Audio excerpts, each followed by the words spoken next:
নমস্কার বন্ধুরা, সকলে কেমন আছেন? আশা করি সকলেই ভালো আছেন। তো আজ হচ্ছে মে মাসের ১২ তারিখ, আর আজকে হচ্ছে আমার বাপের বাড়িতে আমার ৯ মাসের শ্রাদ্ধ। তো ৫ মাসেও শ্রাদ্ধ হয়েছিল, যেটা শ্বশুরবাড়িতে হয়েছে, তারপরে ৭ মাসে আমার ননদও দিয়েছিল, প্লাস শাশুড়ি মাও দিয়েছিল। আর এই ৯ মাসে হচ্ছে আমার বাড়িতে শ্রাদ্ধ হচ্ছে। এটার পরেই আমার মাসির বাড়িতে আছে একদিন, আর একদিন আছে পিসি বাড়িতে। তো যাই হোক, আজকে সকালটা বেশ সুন্দর করে স্টার্ট হয়েছে।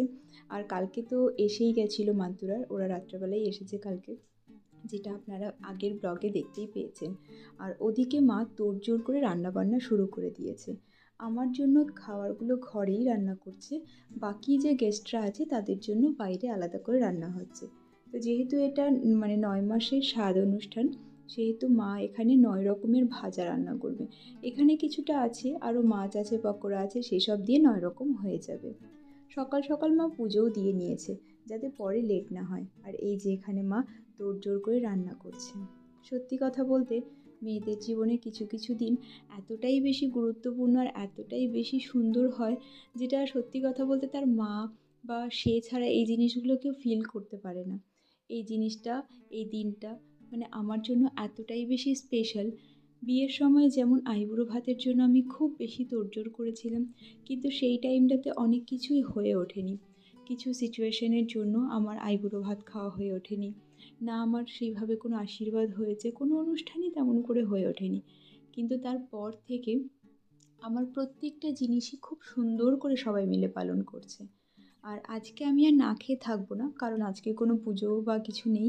তো আমি এখানে ছাতু খাচ্ছি, আর ওরাও সকালবেলা ছাতুই ব্রেকফাস্টের মধ্যে খেয়েছে, কারণ আজকে তো দুপুরবেলা স্বাদ আছে। তো সকাল থেকে মায়ের রান্নাঘর খুবই ব্যস্ত, তাই সবাই আমরা ছাতু খেয়েছি।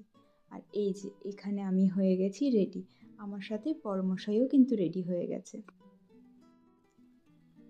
তো এই শাড়িটা আমাকে মা দিয়েছে, আর আজকে এটা পরেই রেডি হয়েছি। আজকে একটু অন্যরকমভাবে রেডি হয়েছি। তো এখন সবাই আশীর্বাদ পর্বটা শুরু করবে। তো এখন আমি সব কিছু গুছিয়ে নিয়ে এই যে বসে পড়েছি। এখানে মা সব কিছু সাজিয়ে দিচ্ছে, আর আমাদের নিয়ম রয়েছে যে বাপের বাড়ি থেকে পাথরের থালাতে পায়েস দেয়, যেটা কিনা আমার শ্বশুরবাড়ির যখন স্বাদটা হলো, তখনই মা এই পাথরের থালাটা কিনে দিয়েছিল, যাতে এতে করে আমি পায়েস খেতে পারি। তো আজকেও আমি এটাতেই খাচ্ছি। তো একে একে সবাই মিলে আমাকে আশীর্বাদ করবে, তারপরে আমি খাওয়া দাওয়াটা শুরু করব। আর বলে নাকি এই যে আমার থালায় যে জিনিসগুলো রয়েছে, এগুলো কিছুই নষ্ট করা যাবে না। তবে এতগুলো জিনিস যেহেতু খাওয়া দাওয়া সম্ভব নয়, সেক্ষেত্রে ভাই বোনদের সাথে, বা এই যে যেমন মান্তু রয়েছে আমার ভাই বউ, এদের সাথে আমরা শেয়ার করতেই পারি। কিন্তু আমার থালার কোনো জিনিসও আমার মা বাবা, শ্বশুর শাশুড়ি, আমার হাজবেন্ড, এরা ৫ জন খেতে পারবে না। বাকি ভাগনা ভাগ্নি, ভাই, এদের সাথে আমি শেয়ার করে খেতে পারবো। তো আজকে সত্যি কথা বলতে মনের মধ্যে এত বেশি একটা আনন্দ হচ্ছে যে বলার মতো না। আর কদিন পরেই আমার ঘরে আসবে একটা ছোট্ট সোনা। তো তোমরা সবাই আমাকে খুব ভালোবাসা দিয়েছো এতদিন পর্যন্ত।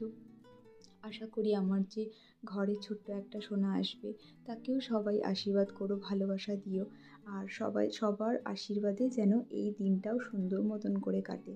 আমি যেন খুব সুন্দর মা হতে পারি, খুব ভালো মা হতে পারি। তার জীবনের সমস্ত ইচ্ছে পূরণ করার দায়িত্ব থাকবে কিন্তু আমার আর আমার হাজবেন্ডের মাথায়। তবে তার দায়িত্ব থেকেও যেন আমার দায়িত্বটা বেশি। কারণ কথাই তো আছে, ছেলে মেয়ে খারাপ হলে সবথেকে আগে হয় মায়ের দোষ।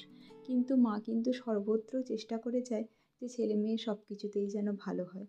যেমন আমি যখন ছোটোবেলায় কোনো কিছু করতাম, তখনও যেমন মাকে বকা খেতে হতো, ঠিক মনে হয় আমার ছেলে হোক বা মেয়ে হোক, তার ক্ষেত্রেও হয়তো সব দোষ, সব ভালো মন্দ সব কিছুই আমার ঘাড়েই আসবে। তবে এই দায়িত্ব নিতে আমি রাজি। এই ছোট্ট ছোট্ট পাগুলি এসে যখন আমার কোলে পড়বে, এই ছোট্ট মুখটি দিয়ে যখন সে মা বলা শিখবে, সেই প্রত্যেকটা মুহূর্ত ভেবে এখন থেকেই আমার চোখে জল এসে যাচ্ছে, গলাটাও যেন ভার ভার হয়ে আসছে। তো যাই হোক, সবার এই আশীর্বাদে এই দিনটাও যেন সুন্দর মতো পার হয়ে যায়। পুরো প্রেগনেন্সি জার্নিতে মা বাবা, শ্বশুর শাশুড়ি, আমার হাজবেন্ড সবাই মিলে আমাকে খুব ভালোবাসা দিয়েছে, খুব আগলে রেখেছে। তাই আমি প্রত্যেকটা মেয়ের জন্য বলতে পারি, বলতে চাই যে যারা এই সমস্ত ফ্যামিলি সাপোর্ট পায় না, তাদের প্লিজ একটু করে কেয়ার করো সবাই। একটা মেয়ের জীবনে মা হওয়া কিন্তু খুব একটা ছোট ব্যাপার নয়। হ্যাঁ, হয়তো আমরা এটা খুব ইজিলি বলে দিচ্ছি যে বিয়ে হয়ে গেল, এরপরেই তো বাচ্চা নেওয়ার পালা। কিন্তু এই যে বাচ্চা নেওয়ার পালাটা যে 9টা মাস ধরে চলে, তাকে মেন্টালি প্রিপেয়ার হতে কিন্তু 1 বছর সময় লেগে যায়। সেই বাচ্চাটা হওয়ার পরে তার হেলথ কতটা সাথ দেয় না দেয় সেটা কিন্তু শুধুমাত্র সেই মেয়েটাই বোঝে। তার জন্যই প্রত্যেকটা মেয়ে যারা মা হতে চলছে, সবাই তাদের খুব করে যত্ন নাও, খুব করে কেয়ার করো। এছাড়া আর কিছুই না, তারা একটু ভালোবাসা পেলে তাদের ছেলে মেয়েও খুব সুস্থ সবলভাবে জন্মাতে পারবে। তো এখন সবার আশীর্বাদ পর্ব মোটামুটি শেষ হয়ে আসছে। এবার হয়ে গেলে পরে আমি খাওয়াটা শুরু করব। আর এই যে পাশে যেই মানুষটা বসে বসে এতটা বকবক করছে, এই হলো আমার জেঠুর ছেলে, আমার ছোটোবেলার বন্ধু। একদম আমাদের মানে জন্মটাও প্রায় একই টাইমের মধ্যে, 3 মাসের ছোটো বড় আমরা, আমি 3 মাসের বড়, ভাই 3 মাসের ছোটো। ওর একটাই কনসার্ন যে ওর ফটো যাতে ফর্সা আসে, তো সেই নিয়েই একটু হাসাহাসি চলছে। আর পাশে বসে আছে আমার বান্ধবী, মানে ওর বউ। সবথেকে যে মানুষটা খুব বেশি খুশি হয়েছে তিনি হচ্ছে আমার দিদা, এটা আমার মায়ের মা।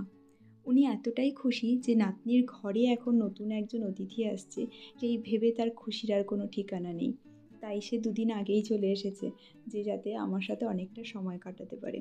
আর এটাও বলে রেখেছি, যখন আমার পুচকি বা পুচকা যেই হোক না কেন, সে হওয়ার পরে কিন্তু তোমাকে আবার আসতে হবে, যাতে তুমি সম্পূর্ণটা সুন্দর করে দেখে দিতে পারো। কারণ যার মেয়ে এতটা ভালো সে মানুষ করেছে, নিশ্চয়ই আমার ছেলে মেয়েকেও সে খুব সুন্দর করে রাখতে পারবে। তো যাই হোক, আজকে সবাই কমপ্লিমেন্ট দিয়েছে যে আমাকে নাকি খুব ভালো লাগছে।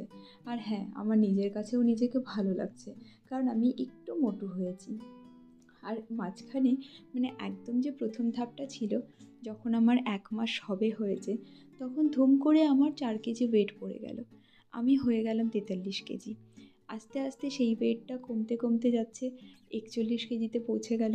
আমি তো ভয় পেয়ে গেছিলাম, কারণ প্রেগনেন্সিতে সবার ওয়েট শুনেছি বাড়তে থাকে, আমারটাই কেন পড়ে গেল। ডক্টর দেখাতে বললো কোনো প্রবলেম নেই, আস্তে আস্তে এটা বেড়ে যাবে। এখন বেড়ে আমি হয়ে গেছি 65 কেজি, মানে ভাবা যায়? আমি কোনোদিনও ভাবতে পারিনি, মানে আমার আজকে 28 বছর বয়স, আমি কখনো এত কেজি হয়ে ওঠিনি।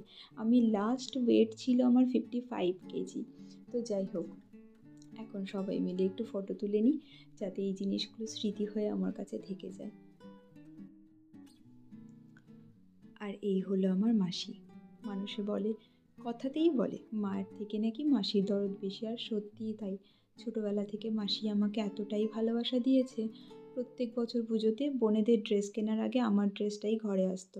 এখনও পর্যন্ত কখনো যদি ওর মেয়েদের জন্য কিছু কিনতে হয়, সবার প্রথমে কিন্তু আমার জন্যই সেই জিনিসপত্র কেনে। তারপরে যদি কখনো এমনও হয়, এমনকি আমার বোনেরা পর্যন্ত, তারা বয়সে আমার হাঁটুর সমান হলে কী হবে, যদি শুনলো যে আমার ড্রেস ওদের বেশি, মানে ওদের ড্রেসটা আমার বেশি পছন্দ হয়েছে, ধুম করে কিন্তু ওরা সেই জিনিসটা দিয়ে দেয়। কখনো একবারের জন্য ভেবে দেখে না যে না, এটা আমার জন্য এনেছি, দিদিকে কেন দেবো। আমরা 3 বোন, মানে আমার মাসির 2 মেয়ে আর আমি, আমরা এইভাবেই থাকি। আমাদের জামাকাপড় তো ওরা খুবই কম পরে, কিন্তু ওদের জামাকাপড় আমি খুব মন মতো পরে যাই। যেটাতে আমার ছোটো বোনটা তো একটু রেগে যায়, কিন্তু তবুও ভালো খুবই বাসে। আর এই হচ্ছে আমার সামনের বাড়ির জেঠিমা। জেঠিমাও আমাকে খুব বেশি ভালোবাসে, মানে একদম নিজের মেয়ের মতো। যখন আমার বিয়ে হয়েছিল, আমার জেঠু তখন মারা যায়, আর সেই কারণে আমি বাড়িতে অষ্টমঙ্গলার জন্য আসতে পারিনি। আমি আমার মাসির বাড়িতে উঠেছিলাম। আর জেঠিমা সেই দেখে এটা ভেবেছিল যে ও তো বাড়িতে কিছু উঠতে পারছে না, কিছু খেতে পারছে না, সেই জন্য জেঠিমা এত কিছু আয়োজন করেছিল যে বলার মতো না।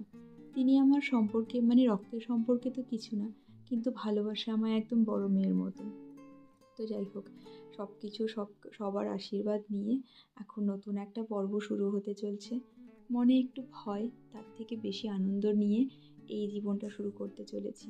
হয়তো এই জীবনটা খুব বেশি সুখের হতে চলেছে, তবে হ্যাঁ, আমি চেষ্টা করব সব কিছু ভালো করে করার, বা আমার মেয়ে হোক বা ছেলে হোক, তার যেন আইডিয়াল হতে পারি, তাকে যেন সব কিছু ভালোভাবে শেখাতে পারি, তার ভালো মা হয়ে উঠতে পারি।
তো আমার খাওয়া দাওয়া হয়ে গেছে আর এখানে চলছে সবার জন্য রান্না।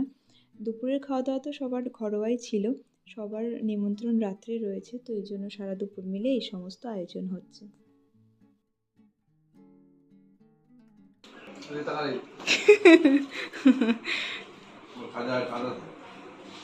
তোর থেকে তো ভালো করি বল, একদিন আমি একদিন পুরো ফেমাস হয়ে যাবো বল।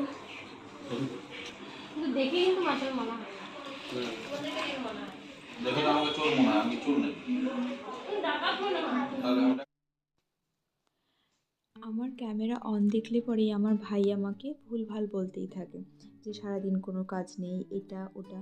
কিন্তু একদিন সব ব্লগারদের মতো আমিও ঠিক একটা বড় ব্লগার হয়েই যাব। যাই হোক, এখানে মামি মাসি সবাই মিলে এখন খেতে বসেছে, আমাদের তো হয়েই গেছে।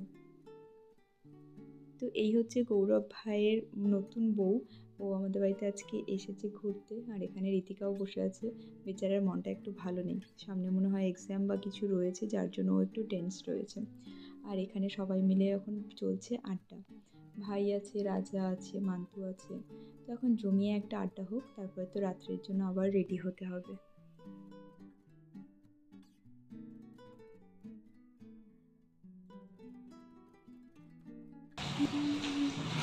এতগুলা এতগুলা যেন পেট খারাপ হয়ে যাবে। খাওয়ার আগে এত কথা তুমি আগে খায় একটু জানো তো লবণ আর এসে গরম হতো নামাই নিয়ে চলে গেছে মানে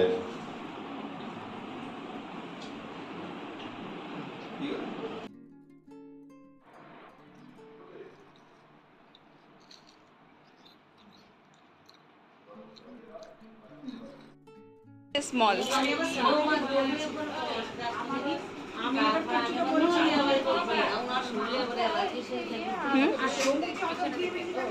এই বউ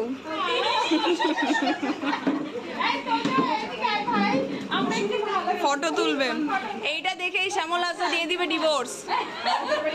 দাঁড়াও।